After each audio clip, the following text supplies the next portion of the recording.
Acer GN246HL. The GN246HL from Acer has a 24-inch display with a maximum resolution of 1920 by 1080 at a 144 Hz refresh rate with a 16:9 aspect ratio. The GN246HL is a flat LED display with a TN-style panel type and good viewing angles. The 1 millisecond response time is a fantastic response time for gaming and couldn't ask for better. That said, this monitor's refresh rate is a little wonky. It advertises a 144 Hz refresh rate, but it fails to mention in the product description that it actually operates at a 60 Hz refresh rate except for when you use a DVI plug to connect it to your machine.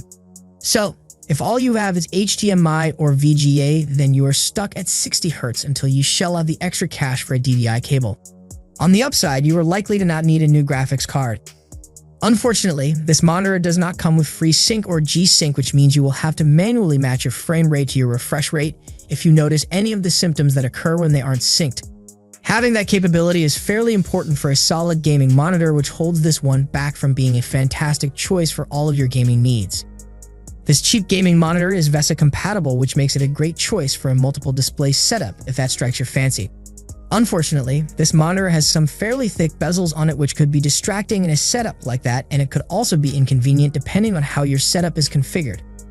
It has received an Energy Star rating, which means that while you are using this best budget gaming monitor in place of one without that rating, you are saving money on your electricity bill because this monitor uses power at a very efficient rate.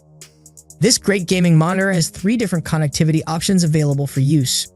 There are HDMI, VGA, and DVI ports for connecting to your machine of choice, though you should also remember that the HDMI and VGA ports are limited to a 60 Hz refresh rate, and the only way to get the 144 Hz refresh rate is through the DVI port.